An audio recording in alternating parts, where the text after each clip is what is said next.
Bismillahirrahmanirrahim. Assalamualaikum warahmatullahi wabarakatuh. Waalaikumsalam. Apa kabar sahabat Wahyu semua? Semoga Allah memberikan kita semua kesehatan dan juga harus kita syukuri kenikmatan iman Islam ini masih diberikan kepada kita semua. Dan sholawat serta salam semoga senantiasa terlimpah dan tercurah kepada baginda Rasulullah Muhammad SAW. Allahumma shalli Baik, sahabat Wahyu semua, bincang bersama sahabat Wahyu kali ini kita akan mengambil tema mundurnya Ketum Golkar, karpet merah politik dinasti Jokowi. Nah, untuk itu saya akan membacakan salah satu berita, sedikit narasi, tapi sebelumnya saya ingin menyapa dulu narasumber kita. Assalamualaikum warahmatullahi wabarakatuh. Apa kabar Bang Rocky? Waalaikumsalam warahmatullahi wabarakatuh. Kabar baik, Bung Wahyu. Masya Allah, luar biasa. Ya, Bang Rocky, ini sepertinya ada kabar yang membuat publik gempar gitu kan. Jadi memang hari Sabtu tanggal 10 Agustus kemarin, Sabtu malam, Ketua Umum Partai Golongan Karya Airlangga Hartarto mundur dari jabatannya. Jadi menurutnya keputusan ini diambil demi menjaga keutuhan partai dan stabilitas transisi pemerintahan selanjutnya gitu. Tapi ada juga praduga-praduga yang lain gitu. Nah, kira-kira apa tanggapan Bang Rocky dengan mundurnya Ketum Golkar ini Bang Rocky? Karena sangat mendadak gitu dan banyak analisa-analisa yang terjadi gitu Bang Rocky. Baik, sebelumnya saya menyapa dulu para sahabat Wahyu di berbagai penjuru negeri. Semoga semua dalam keadaan sehat dan juga Amin ya Allah. diberikan rezeki yang barokah dari Allah Subhanahu wa taala.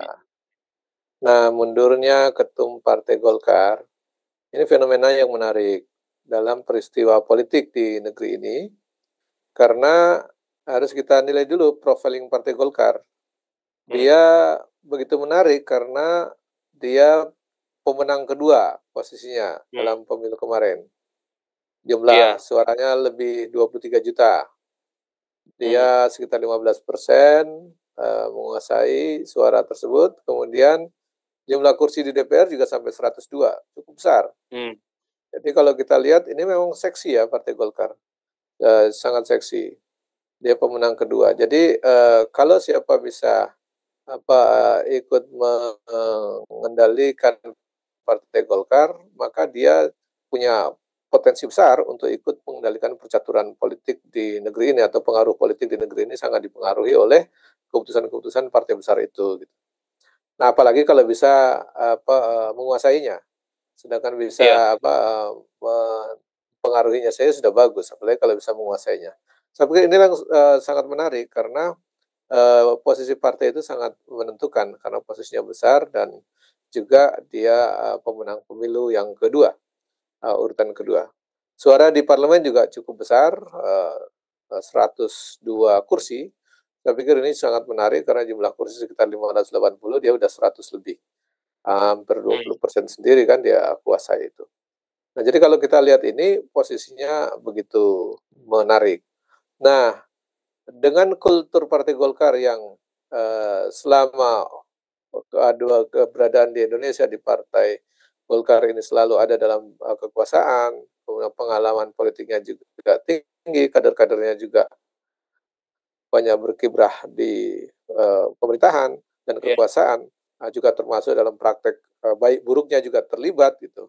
Ada yang terlibat positif, ada juga terlibat koruptif dan seterusnya kan negatif juga itu. Partai Golkar ada di situ. Sehingga praktis Partai Golkar itu politisi-politisinya sangat pragmatis. Jadi dia sangat rasional. Kalau dalam kondisi rasionalitas sekarang yang politik sekuler berarti sangat pragmatis. Jadi di mana dia bisa punya peluang untuk ikut dalam kekuasaan, dia ikut. Kalau dia tidak bisa, dia minimal merapat di kekuasaan itu dan aman. Nah, disinilah kuncinya situ. Sehingga nampaknya ada kehendak lain dari kekuasaan yang menginginkan atau partai tersebut ketumnya untuk mundur gitu. Tentu ada perhitungan-perhitungan politik yang begitu rigid karena posisi Partai Golkar yang begitu strategis. Artinya kalau kita lihat dengan potensi kekuasaan Partai Golkar yang menguasai kursi 102 kursi di parlemen, kalau digabungkan dengan koalisi Indonesia Maju yang lain, itu sangat besar. Jadi kalau dengan Gerindra digabung sudah bisa menguasai 30-an% kursi di parlemen gitu. di parlemen.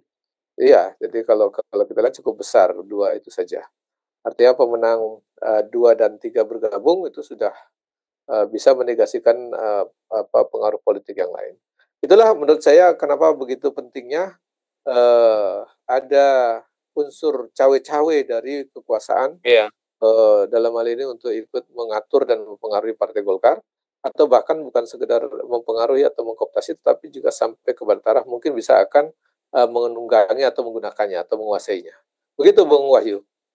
baik. Ini ada pendapat dari salah satu guru besar ilmu politik Universitas Indonesia, Bang Rocky, Lili Romli. Beliau mengungkapkan ada beberapa kemungkinan di balik mundurnya Airlangga dari kursi ketum Golkar ini. Menurutnya keputusan ini ada kemungkinan berkaitan dengan kasus korupsi pemberian fasilitas ekspor minyak sawit mentah atau CPO dan produk turunannya di tahun 2021.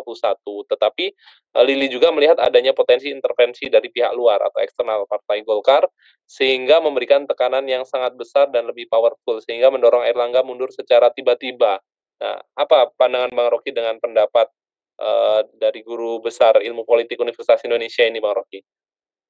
Saya kira itu faktualnya begitu ya.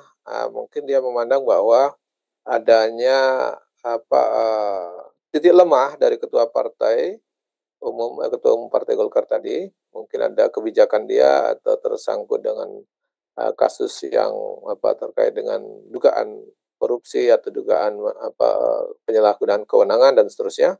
Menurut saya itu hanya salah satu bagian variabel yang digunakan untuk menekan atau untuk memberikan tekanan supaya mundur misalnya. Hmm. Nah, kalau cuma itu variabelnya kan partai lain juga banyak yang begitu kan gitu kira-kira. Iya. Ketum partai lain juga kan Iya. banyak yang begitu. Kita tahu lah hampir banyak ketua partai kan partai-partai ini kan banyak menyumbang kader-kadernya dalam praktek-praktek penyalahgunaan kewenangan termasuk praktek dugaan korupsi. Saya pikir itu dilakukan oleh hampir semua partai. Nah, persoalan berikut kenapa Partai Golkar yang sedang dikerjai gitu. Hmm. Maka kalau saya melihat betul indikasinya bahwa itu ada dugaan ke sana, tapi yang paling penting adalah posisi Partai Golkar itu sangat seksi dan menarik.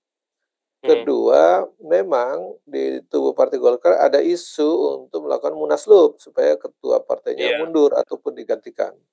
Itu kan gejolak internal. Jadi kalau terjadi munaslup berarti itu lebih cenderung dari faktor internal Partai Golkar sendiri. Tapi kalau mundur tanpa ada dorongan munaslup berarti ada faktor tekanan luar. Nah, tingkat Iya. tekanan luarnya itu kan kita deteksi dari mana? Kalau tadi dideteksi oleh guru besar Pak Romli tadi mengatakan bahwa itu karena ada kasus, saya pikir hampir semua politisi punya titik lemah yaitu kasus. Jadi di situ letak krusialnya bahwa ada intervensi kekuasaan yang menggunakan politik sandera menyandera. Nah, di situ posisinya. Hmm. Nah, apa yang digunakan sandera kasus gitu. Jadi hampir semua orang politisi yang punya kasus tentu dia diberi posisi yang kalau dia tidak ingin kasusnya dibuka atau kasusnya dipersoalkan, ya dia harus mengikuti arahan dari sang penguasa ataupun politik oligarki yang sedang berkuasa.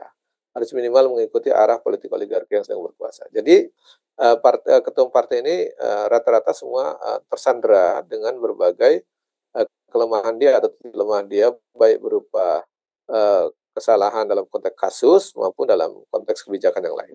Sehingga di sinilah kita bisa menduga adanya indikasi tekanan dari pihak luar, terutama yang bisa menekan tentu orang yang punya kekuasaan dan punya power. Dalam hal ini di republik yang paling punya power paling kuat adalah presiden hari ini karena semua kewenangan ada di situ. Jadi kalau kita urut-urut, maka indikasi dugaan yang paling kuat yang bisa menekan ketum partai sebesar Golkar, ya tentu orang yang punya power yang sangat kuat. Dan tentu di antara orang-orang yang punya power kuat di republik ini yang paling besar pengaruhnya, yang power yang paling kuat adalah presiden. Karena presiden memegang berbagai kekuasaan di situ. Nah, disitulah yang kita akhirnya publik menilai, oh jangan-jangan ada cawe-cawe Presiden Jokowi, kan gitu kira-kira. Iya, Apalagi karena kemudian memang berkembang itu ya Bang Rocky di ruang publik ya, bahwa artinya Golkar bisa menjadi tempat berlabuhnya gitu ya dan mempermulus apa ya, rencana politik dinasti rejim Jokowi begitu Bang Rocky? iya, kalau kita lihat yang berkembang di luar kan begitu liar dan memang saya pikir sulit dibantah dalam konteks ini. Kalaupun kita, melihat analisis-analisis yang berkembang bahwa itu memang ada indikasi cawe-cawe politik Pak Presiden Jokowi, juga dikaitkan dengan adanya, beberapa selentingan maupun isu arah bahwa, Golkar akan digunakan tempat bernaung di bawah pohon beringin setelah Mhm, keluarga, Pak Jokowi ini membutuhkan naungan sebuah partai. Saya pikir itu, sulit kita bantah di luar itu, argumen-argumen mhm, itu. Kalaupun, Pak Jokowi dan timnya ingin membantah, mungkin akan kesulitan juga mencari argumentasinya, karena arahnya terlalu terlalu indikasinya terlalu kuat dan terlalu terang benderang untuk bisa dibaca ke arah sana. Walaupun kalau saya membaca sendiri bahwa politik itu kan, sangat dinamis. Bisa jadi iya, di, jelang-jelang masa pelantikan nanti atau di akhir masa jabatannya bisa jadi berubah. Tapi kalau mmm, hari ini, walaupun masih tinggal 2 bulan, orang yang paling punya pengaruh kekuasaan paling besar, ya masih Presiden Jokowi. Sehingga iya, kalaulah begini, kalau presiden nanti, Pak Jokowi bisa di entah dengan munaslup, entah dengan aklamasi, entah dengan bagaimana desainnya, tetapi misalnya meminta Pak Jokowi ikut masuk dalam Partai Golkar misalnya, atau keluarganya masuk dalam Partai Golkar, saya pikir dua-duanya diuntungkan. mmm, Kenapa? Karena pengaruh dari kekuasaan presiden hari ini sepanjang dia belum diberhentikan atau belum habis masa jabatan, itu orang yang paling besar kekuasaannya hari ini presiden. Dan itu adalah orang yang bernama Pak Jokowi itu. Sehingga kalau dia menggunakan berbagai kewenangan yang ada, maka dia akan bisa, membuat istilah orang mengatakan cawe-cawe politik itu sesuai dengan kepentingannya. Dan orang membaca bahwa kepentingan itu justru menumbuhkan politik dinasti. Nah, itu kan sulit kita bantah juga bagaimana, aturan bisa diubah dari batas minimal capres-cawapres yang harusnya anaknya tidak bisa memenuhi syarat, kemudian aturannya yang disesuaikan, dengan, mmm, masuk ke lembaga, negara yang cukup dikenal dengan mahkamah, kakak mereka mengatakan begitu kan, gitu. Atau kita kenal sebenarnya MK itu, gitu. Nah ini, menurut saya ini yang perlu kita, berikan catatan bahwa memang, justru mengarahnya ke arah politik dinasti. Dan kalau itu terjadi maka, publik tinggal mencatat dan, sejarah juga akan mencatat bahwa terjadi tekanan politik kepada Partai Golkar dari eksternal, dalam hal ini eksternalnya adalah orang yang punya pengaruh politik besar atau punya kekuasaan besar, dalam hal ini, orang akan menduga atau mengindikasikan, hari ini yang paling punya kekuasaan besar, paling besar ya adalah Pak Jokowi atau Presiden mhm, Republik Indonesia. Karena belum turun dari masa jabatannya. Beda nanti kalau Pak Jokowi sudah, berhenti dari presiden, mungkin pengaruhnya akan berbeda. iya, Tapi, kita tahu anaknya masih posisinya sebagai wapres gitu. mmm, Nah, walaupun ada ketakutan-ketakutan publik yang mengatakan, jangan-jangan wapresnya dima'ruf aminkan, kan gitu kira-kira. Atau dibuat tidak begitu berperan, sehingga tidak mmm, terlalu membuat gerakan-gerakan politik yang bisa membuat, pengaruh kekuasaannya jadi bertambah. Saya pikir di situ yang persoalan, bangsa ini akhirnya energi bangsa ini habis untuk urusan bagaimana meraih kekuasaan tanpa pernah memikirkan kebijakan itu untuk kepentingan rakyat, dan bahkan hanya sekedar memikirkan bagaimana, dinasti keluarganya bisa ikut, dalam percaturan, kekuasaan di republik ini. Ini yang mungkin butuh diingatkan kepada semua pihak. Bagi Partai Golkar, ya tentu dia akan berhitung. Kalau dia melawan mungkin dia akan, korban misalnya. mmm, Akhirnya mungkin akan dikriminalkan atau dikriminalisasi. Kan hari ini kan iya, kita bisa melihat hal itu terjadi ya di masa Pak Jokowi itu. Kalau tidak bisa diajak bekerja sama, politik belah bambu terjadi, satu diinjak, satu iya, di eee angkat, atau, politik, yang terjadi adu domba gitu. Nah ini mmm, yang terjadi di akhir-akhir ini. Bahkan kalau tidak bisa diajak kerja sama, maka ujungnya akan eee, kriminalisasi itu, Hmm. karena punya beberapa kasus-kasus yang mungkin bisa diangkat, seperti itu. Iya. Nah nah kalau Golkar kan mungkin saya membuat status di luar itu kan mengatakan bahwa apa yang dialami Partai Golkar itu belum seberapa kezaliman yang dirasakan, hanya ditekan, ketumnya disuruh mundur. Dia kan belum merasakan seperti apa yang menimpa HTI, yang menimpa FPI sampai organisasinya dipersoalkan. Iya. Hari ini Partai Golkar hanya disuruh ditekan supaya pimpinnya, ketumnya bisa mundur. Nah, kebetulan dia mau. Mungkin kalau Hmm. tidak mau bisa jadi akan ada, tekanan yang lain ataupun tindakan yang lain. Nah, saya pikir itu yang, terjadi di Partai Golkar hari ini. Saya pikir, politik, kita semakin tidak sehat, semakin buruk dalam konteks sandra-menyandra, konteks bagi-bagi kekuasaan nantinya, dan yang paling parah adalah politik dinasti. Itu Bung Wahyu. Baik, baik. Memang luar biasa ya percaturan politik di Indonesia ini, penuh dengan intrik Bang Rocky. Baik, pertanyaan terakhir Bang Rocky, sebenarnya bagaimana pandangan Islam terkait apa ya, praktek, mundurnya ketua partai politik gitu, dan apakah memang ada dulu praktek terkait politik dinasti yang pernah terjadi dalam sejarah Islam Bang Rocky? Ya, sebenarnya kalau kita lihat dalam sejarah pemerintahan kekhilafahan, dari para sahabat, itu, praktis tidak ada ruang untuk melakukan praktek politik dinasti ya. Karena yang dimunculkan kan kapabilitas, Hmm. kualitas, sehingga orang itu merasa wajar kalau misalnya setelah Rasul wafat itu Abu Bakar yang menggantikan sebagai Hmm. khalifah. Kenapa? Abu Bakar punya kriteria yang banyak sekali kelebihan-kelebihannya dibanding sahabat-sahabat yang lain. Kemudian Iya. setelah Abu Bakar, wafat dilanjutkan oleh, Umar bin Khattab.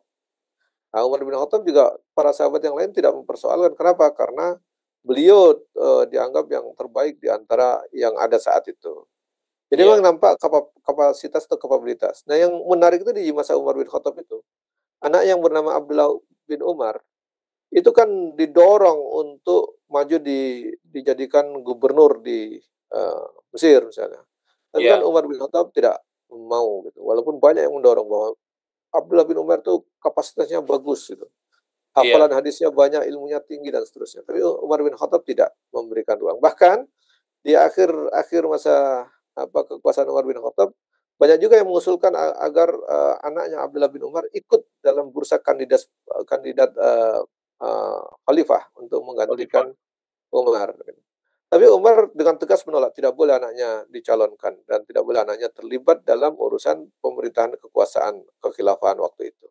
Dengan pernyataan yang sangat terkenal dan fenomenal mengatakan bahwa, cukup satu Umar dari keluarga Umar yang menjadi, penguasa sebagai khalifah. Kalau berhasil maka seluruh keluarga akan, terbawa namanya baik, dan Hmm. kalaupun Umar itu gagal, maka hanya satu dari keluarga Umar yang gagal dalam memerintah. Itu Hmm. pernyataan yang sangat bagus.